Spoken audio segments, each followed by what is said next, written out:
Bismillahirrahmanirrahim. Assalamualaikum warahmatullahi wabarakatuh. Berjumpa lagi dengan saya di channel Mitra Jaya Company. Kali ini kita akan menjelaskan tentang suhu. Ini adalah video tips yang ketiga. Sebelum kita nanti mulai lebih detail dan kita akan melihat langsung ke unitnya, saya akan sedikit menjelaskan di awal tentang pentingnya suhu di dalam proses penetasan. Di dalam proses penetasan, seperti yang dua video dan video-video yang lalu pernah saya jelaskan, sebenarnya adalah penetasan sendiri merupakan bentuk tiruan dari manusia tentang cara menetaskan secara alami gitu ya. Jadi induk ayam yang mengetami telurnya itu menggunakan suhu badannya yang ada di daerah abdominal, dan itu dikontakkan langsung ke telur. Dan memang suhu unggas itu memang tinggi, lebih tinggi daripada suhu manusia. Itu suhu unggas yang dicek ketika proses pengelaman itu adalah 38 derajat Celcius atau 100 Fahrenheit. Dari situ kita meniru di dalam penetasan, di dalam mendesain sebuah mesin penetas. Tentu saja nanti ada kondisi-kondisi tertentu dan cara-cara tertentu untuk bagaimana caranya mengendalikan suhu itu. Terus nanti suhu juga ada beberapa jenis. Jadi nanti ada suhu ruang mesin, ada suhu Excel temperatur atau suhu cangkang telur. Itu dua hal yang berbeda, nanti kita akan jelaskan ketika berada di unit. Terus bagaimana suhu setiap jenis unggas, beda apa tidak? Ada perbedaan. Ada perbedaan, setiap jenis unggasnya juga ada. Terus apakah awal penetasan sampai akhir penetasan itu suhunya tetap atau suhunya berubah, misalkan seperti itu? Ada dua pendapat, ada dua jurnal yang menjelaskan tentang suhu statis dan suhu dinamis. Jadi suhu statis itu dari awal penetasan hingga akhir penetasan itu tetap di 38 derajat Celcius, tapi juga ada yang menjelaskan atau membuat teori kalau sebenarnya suhu penetasan itu dinamis atau berubah. Dan ketika umur penetasan itu lebih tua, lebih lama, itu suhunya sedikit naik, tapi tentu tidak lebih tinggi daripada suhu mortalitas, suhu yang mengakibatkan kematian, suhu letal. Suhu letal itu di suhu 40 derajat. 40 derajat selama 2 jam itu akan embrio akan mengalami kematian atau dead embryo. Jadi itu yang perlu diperhatikan oleh operator penetasan. Tentang suhu ini sangat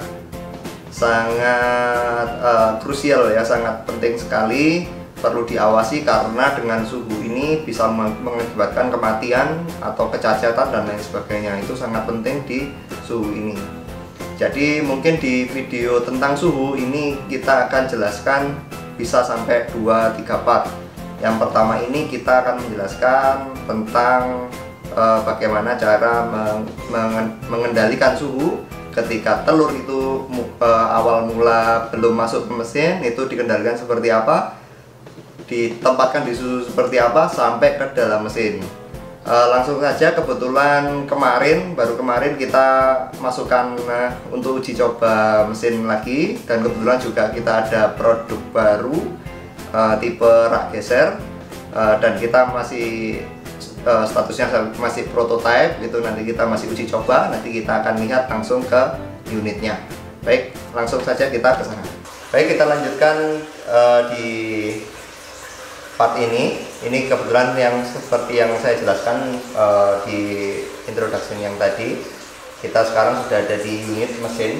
Kita sekarang sedang melakukan proses pengujian mesin karena ada beberapa inovasi yang kita lakukan, perubahan yang ada di dalam mesin. Mungkin sedikit saya kenalkan, ini ada mesin tipe DS yang sedang kita uji, ada di modulnya kita upgrade lagi. Terus ini tipe yang terbaru kita gunakan modul memang buatan kita sendiri, bukan modul-modul Cina ya, seperti yang beredar di tempat lain. Kita memang building sendiri, kita desain sendiri. Oleh karenanya mungkin karena kita bikinnya seperti itu, kita bisa berikan garansi kalau di modul buatan kita gitu ya. Mungkin beda dengan produk-produk Cina yang lain. Dan di belakang ini ada tipe AT yang sedang kita juga uji. Mungkin saya berada di sini biar enak posisinya ngelihat yang baru aja. Kita lanjutkan tentang pembahasan tentang suhu. Jadi ketika telur itu mau dimasukkan di dalam mesin, itu kan ada yang dinamakan dengan proses penyimpanan telur. Proses penyimpanan telur itu yang terbaik adalah suhu 18 derajat Celcius. Mungkin agak kesulitan ya menempatkan mesin yang penempatannya ruangannya harus 18 derajat Celcius di negara tropis seperti ini. Tapi paling tidak tempatkanlah telur di tempat yang sejuk, tidak berada di bawah sinar matahari, dan di situ ada mungkin alat-alat yang mengeluarkan panas seperti di samping kulkas, itu tolong dihindari. Jadi tempatkan di tempat yang sejuk.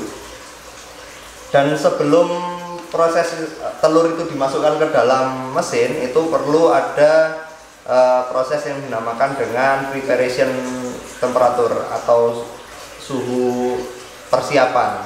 Ketika proses pembersihan telur, itu telur didiamkan di suhu 24 sampai 27 derajat Celcius. Hal itu akan mempercepat proses kenaikan suhu di dalam mesin. Karena kalau telur itu suhunya masih dingin, suhunya masih terlalu dingin, ketika masuk ke dalam mesin yang sudah dipersiapkan, itu suhunya akan lama naik di dalam mesin, dan itu akan berpengaruh pada lama penetasan. Ada di beberapa jurnal menjelaskan seperti itu. Tentu saja kalau terlalu lama penetasannya, maka akan menghasilkan DOC yang lebih ringan atau lebih kurang sehat seperti itu ya, kurang fit. Jadi seperti itu. Tips yang kedua, ketika telur mau dimasukkan ke dalam mesin tetas harapnya dipanaskan terlebih dahulu atau dinyalakan terlebih dahulu dan diset suhunya dengan kondisi yang stabil, dengan air di dalam sudah masuk dan semuanya perangkat sudah masuk kecuali telur. Dan sebelum dinyalakan kita juga sudah harus mensanitasi telur dengan Inpunol yang sudah diberikan di dalam setiap mesin Mitra Jaya. Itu perlu dinyalakan terlebih dahulu paling tidak 24 jam. Ya, 24 jam dibiarkan menyala sehingga suhu di dalam kita pastikan stabil. Ketika suhu di dalam mesin sudah stabil, telur kita masukkan yang awalnya dari luar suhunya lebih rendah, itu akan menurunkan suhu di dalam mesin, tapi tidak masalah. Tapi karena tadi ada preparation temperatur di awal, itu suhunya tidak terlalu turun. Yaitu tips yang kedua ya. Jadi mesin tetas harapnya dinyalakan terlebih dahulu 24 jam. Dan terus tips yang ketiga tentang proses penetasan, ini khusus untuk mesin tipe DS ya dan ke atas, itu kita kan sudah menggunakan termometer digital, dan di situ ada sensor di dalam warna hitam. Mungkin kalau yang ini warna putih ya, kita sekarang menggunakan termometer seperti ini, termometer digital seperti ini, ada di dalam itu warna hitam. Tips yang kedua ini, tempatkan sensor itu berada di telur, bukan berada di rak. Karena raknya itu terbuat dari aluminium, dan aluminium itu adalah benda logam yang mudah melepaskan panas, sehingga ketika mati itu suhu aluminium itu akan segera turun. Suhu aluminium akan cepat turun, padahal suhu cangkang telurnya itu masih tinggi. Kalau suhu cangkang telur, kita biasa bilang kalau di penetasan istilahnya adalah EST, Excel temperatur. Itu adalah suhu mutlak proses penetasan. Jadi sebenarnya penetasan itu yang diukur bukanlah suhu ruang. Sebenarnya seperti itu, bukan suhu yang ada di dalam mesin tetas. Tapi yang betul adalah suhu cangkang telurnya. Jadi suhu yang dirasakan oleh embrio, oleh telur itu sendiri, itu yang perlu kita record, kita rekam, kita amati ya, dan kita kendalikan. Terkadang suhu Excel temperatur EST dan suhu ruang itu memiliki perbedaan, memiliki rentang, dan biasanya suhu cangkang itu jauh lebih stabil daripada suhu ruang. Jadi yang paling bagus, tempelkan sensor yang ada di mesin itu pada telur. Itu yang tips yang ketiga. Mungkin seperti itu ya, suhu ini. Nanti kita akan lebih banyak menjelaskan lebih detailnya secara ilmiah tentang pengaturan suhu yang lainnya ya, pengaturan suhu yang lainnya. Ada yang mungkin bertanya, kalau misalkan mati lampu seperti apa? Mati lampu dan akhirnya mesin tetas tidak bisa menghasilkan panas sendiri gitu ya, tidak bisa menghasilkan panas. Telur sendiri itu mengalami metabolismenya sendiri ketika umurnya bertambah. Ketika umur telur itu masih muda atau masih awal-awal penetasan seperti ini, itu memang telur tidak bisa menghasilkan panasnya sendiri. Tapi ketika telur itu sudah berumur di atas sudah umur belasan hari, itu sebenarnya telur sudah bisa menghasilkan panasnya sendiri dengan proses metabolisme embrio itu, dengan menyerap oksigen dan mengeluarkan CO2. Itu sudah bisa menghasilkan panas sendiri. Dan di umur-umur seperti itu sebenarnya sudah bisa lebih stabil dalam mesin. Namun tetap ketika sampai suhu turun di bawah 36 derajat Celcius, efek terburuknya apa? Efek terburuknya adalah keterlambatan penetasan. Itu efeknya. Tapi jangan dianggap remeh ya keterlambatan penetasan ini. Ketika keterlambatan penetasan yang harusnya misalkan ayam 21 hari, itu ternyata menetas lebih dari 21 hari, bisa 22, 23 sampai 25 hari. Efek terburuknya adalah telur itu selama delay menetas itu dia tetap melakukan respirasi atau pernafasan, dan dia juga mengalami evaporasi atau penguapan air di dalam telur itu sendiri. Ketika telur itu mengalami evaporasi, dengan otomatis air di dalam telur itu akan banyak berkurang, banyak hilang, menguap. Ketika air di dalam telur itu banyak menguap, itu akan mengakibatkan telur itu akan mengalami dehidrasi. Ketika dehidrasi, efeknya apa? Ketika proses menetas akan lebih kesulitan. Jadi cangkang dengan embrio itu akan menempel karena tidak ada cairan di antaranya, sehingga biasanya mengalami kegagalan atau kecacatan penetasan. Nah, itu kalau misalkan sampai terjadi suhu terlalu rendah gitu ya. Bagaimana cara mengatasi biar suhu itu lebih stabil di dalam mesin tetas? Ini ada di penelitian saya, di tesis saya kemarin itu, tapi tidak terlaksana. Kita mengikuti proses penetasan secara alami. Ya mungkin ini kita juga masih belum ada produknya dan masih belum saya patenkan, tapi nggak apa-apa saya jelaskan, ini bagi-bagi ilmu.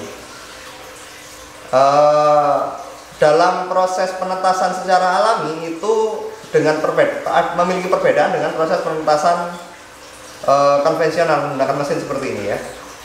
Menggunakan sistem alami itu, abdomen dari induk atau perut dari induk itu langsung menempel, langsung kontak dengan telur. Perambatan telurnya itu dinamakan dengan kalau tidak salah saya agak lupa, itu konduksi ya. Jadi ada kok menggunakan proses perambatan suhu dengan cara konduksi. Temperatur yang dari perut langsung menempel pada telur. Sedangkan pada mesin tetas seperti ini itu menggunakan dua prinsip. Kalau kita pakai yang mesin besar juga yang menggunakan blower di mesin 500 ke atas dan mesin seperti ini, itu menggunakan dua prinsip perambatan. Yang pertama adalah perambatan secara radiasi, perambatan telur dengan cahaya lampu. Jadi cahaya lampu itu yang menghangatkan telur. Dan secara konveksi atau perambatan telurnya itu melalui perantara udara. Kedua cara atau perambatan telur ini memiliki kelemahan sebenarnya jika dibandingkan dengan perambatan telur secara konduksi seperti alami. Apa kelemahannya? Coba Anda bayangkan ketika Anda menempatkan tangan, kulit tangan Anda itu di sinar matahari. Seketika itu tangan akan merasakan hangat, ya, merasakan hangat. Terus kita tarik tangan kita itu di area yang tidak terkena sinar matahari atau di bayangan seperti itu ya. Seketika itu tangan kita akan merasakan sejuk atau dingin ya. Tidak seperti di bawah sinar matahari langsung itu. Sebenarnya itu yang dirasakan oleh telur. Ketika nyala dan mati seperti ini, telur sebenarnya tidak merasakan nyaman. Lebih nyaman sebenarnya dia merasa suhunya stabil seperti proses pengaraman secara alami yang konduksi seperti itu. Begitu pula dengan secara konveksi yang menggunakan blower.